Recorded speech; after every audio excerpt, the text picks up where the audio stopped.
आज सनातन खतरे में है।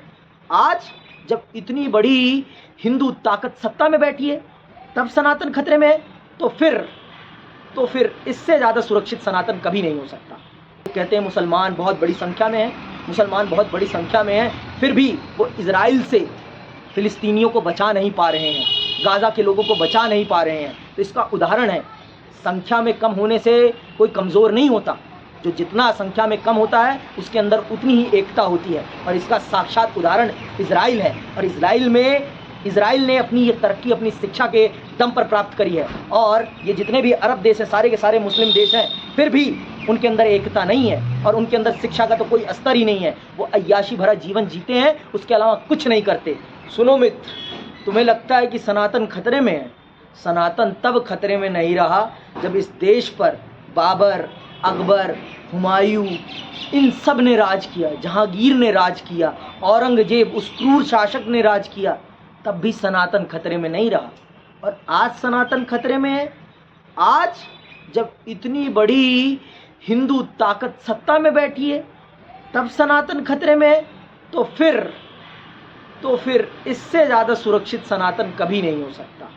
और मैं आपको बता देता हूँ, धर्म खतरे में तब आता है जब उसको मानने वाले अपने ऊपर खतरा महसूस करते हैं। धर्म कभी खतरे में नहीं होता, धर्म को मानने वाले खतरे में आते हैं।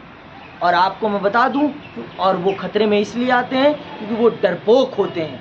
अगर वो डरपोक ना रहें तो कोई भी उनका धर्म परिवर्तित नहीं करा सकता।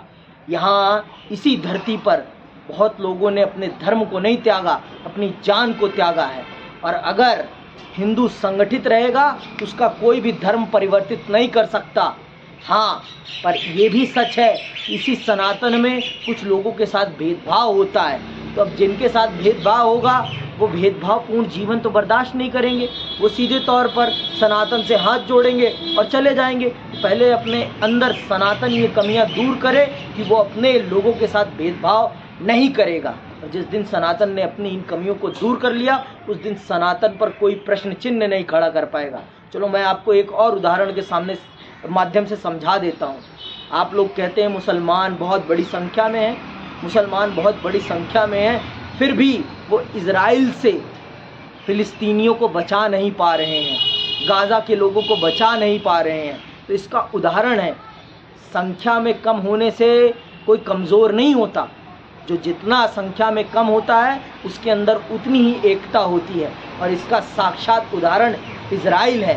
और इजराइल ने अपनी ये तरक्की अपनी शिक्षा के दम पर प्राप्त करी है।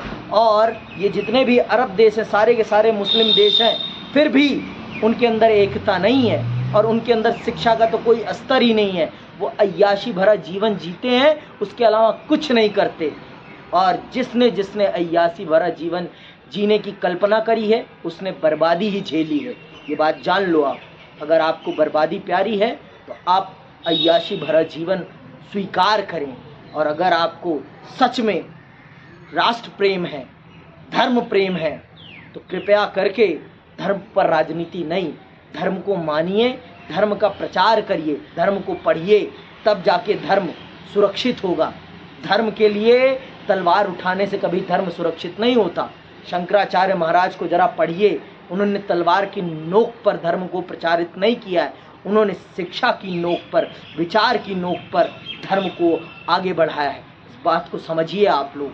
अगर आप इस बात को नहीं समझ सकते तो आप धर्म को नहीं मान रहे, आप धर्म के नाम पर ढोंग कर रहे हैं। क्योंकि मंदिर जाने से धर्म नहीं होता, मंदिर से ज़्यादा धर्म का अनुसरण करने से धर्म होता है।